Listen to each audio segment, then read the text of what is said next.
जैसे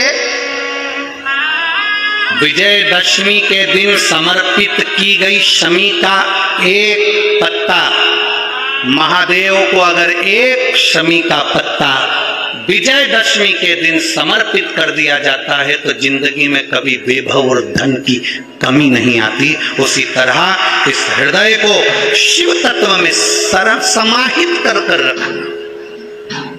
समाहित।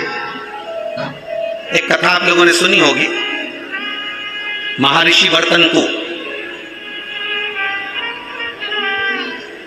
उससे कहा महाराज 14 करोड़ सोने की मुद्रा मेरे गुरु जी को देना है, मैं ब्राह्मण का बालक हूं। राजा रघु ने कहा 14 करोड़ सोने की मुद्रा देने के लिए मना नहीं, पर मैंने अभी यज्ञ करा था, उस यज्ञ में मैंने सोने की मुद्रा सब संतों को ब्राह्मण जन को बांटी है। मेरे पास इतनी मुद्रा नहीं, थोड़ी बहुत निकल जाएगी, 1 करोड़ दे दूंगा, 14 करोड़ कहां से। राजा रघु ने कहा पर ब्राह्मण मेरे दरवाजे से खाली ना जा, रुकिए, मैं इंद्र पर आक्रमण करता हूं। गुरु गुरु है, इंद्र पर आक्रमण करता हूं। राजा रघु ने इंद्र पर सेना तैयार कर आक्रमण करना प्रारंभ करा।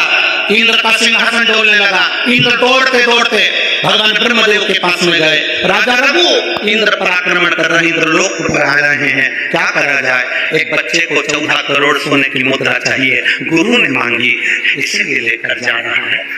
उसको 14 करोड़ स्वर्ण मुद्रा, हाँ 14 करोड़, हाँ क्या करें। इंद्र से कहा राजा रघु यहाँ पर आए स्वर्ण मुद्रा लेने के लिए, आप कुबेर को बुलाओ और कुबेर से कहो कि तू जाकर 14 करोड़ सोने की मुद्रा दे दे। कुबेर को बुलाया, कुबेर शमी का एक पत्ता तोड़ा, शमी का एक पत्ता कुबेर ने तोड़ा और पृथ्वी पर आकर शमी के पत्ते को तोड़कर कोस को दे दिया। कोस ये शमी का पत्ता है। कोस ने कहा मुझे 14 करोड़ स्वर्ण मुद्रा चाहिए, ये पत्ते का क्या करूंगा। 14 करोड़ मुझे स्वर्ण मुद्रा चाहिए, इस पत्ते का क्या करूंगा। तब कुबेर ने जो पत्ता दिया और कोस से कहा कि ये वर्तंतु महर्षि को ले जाकर दे देना, वो महर्षि समझ जाएंगे इस पत्ते में क्या है। वर्तंतु महर्षि के में एक शमी का पत्ता ले जाकर कोस ने दिया। कोस ने जैसे ही दिया, वर्तंतु ने उस पत्ते को अपने सिर से लगा लिया और जान गया ये मेरे महादेव का शमी का पत्र है। एक पत्ते में 14 करोड़ सोने की मुद्रा का फल होता है। 14 करोड़ सोने की मुद्रा का फल एक शमी के पत्ते में होता है। तुरंत वर्तंतु महर्षि ने शंकर की आराधना कर शिव जी से हाथ जोड़कर प्रार्थना करी, बाबा प्रकट हो।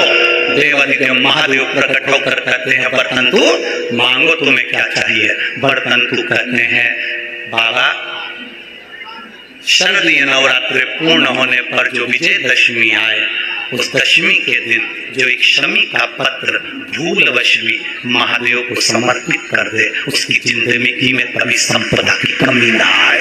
एक शमी का पत्र, एक शमी का पत्ता 14 करोड़ सोने की मुद्रा से प्रबल हो जाता है। एक शमी का पत्ता। आज भी कई जगह पर विजयदशमी के दिन, कई स्थानों पर विजयदशमी के दिन शमी के पत्ते का लेन देन होता है। शमी के यहाँ होता है कि नहीं होता हमको स्मरण नहीं है, महाराष्ट्र में तो, पर कई जगह होता है। यहाँ पर शमी का जो पत्र होता है विजयदशमी के दिन लोग देकर उसको प्रणाम करते हैं, माता पिता को नमन करते हैं। क्यों? आप अपने बच्चे और आपसे पूछेंगे, आपकी औलाद आपसे पूछेगी, आपके आने वाली पीढ़ी आपसे पूछेगी, माँ ये कौन सा नाटक बनाकर रखा है तुम लोगों ने। शमी का पत्ता दे, शमी का पत्ता ले, मिलने जाओ तो शमी का पत्ता। शमी का पत्ता क्यों लिया दिया जाता है? बच्चे पूछेंगे, आज की पीढ़ी बहुत प्रश्न करती है, उसको उत्तर देना पड़ेगा कि एक पत्ते में 14 करोड़ स्वर्ण मुद्रा का फल होता है। एक शमी के पत्र में आज के बच्चे जो प्रश्न करेंगे उसका उत्तर देने के लिए तुम्हें तैयार रहना पड़ेगा। उस उत्तर को तुम्हें देना पड़ेगा कि ये शमी का पत्र विजयदशमी पर क्यों लेन देन किया जाता है, शमी का पत्र क्यों शिव के मंदिर में जाता है, शमी के पत्र की मूलता क्या होती है, उसको समझाना। एक शमी पत्र में वो फल है। और केवल यही नहीं, शमी के वृक्ष के नीचे, बेलपत्री के वृक्ष के नीचे अगर भूल से भी बच्चा, बूढ़ा, कोई व्यक्ति एक पार्थिव शिवलिंग का निर्माण कर लेता है, भूलवश भी उस पे जल समर्पित कर देता है, भूलवश भी उसके भाव से पुष्प या शमी पत्र या बेलपत्र भी चढ़ा देता है, तो वो इस संसार में कहीं ना कहीं सुख भोगता ही है, उसके जीवन में दुख नहीं है। शमी पत्र की मूर्ता,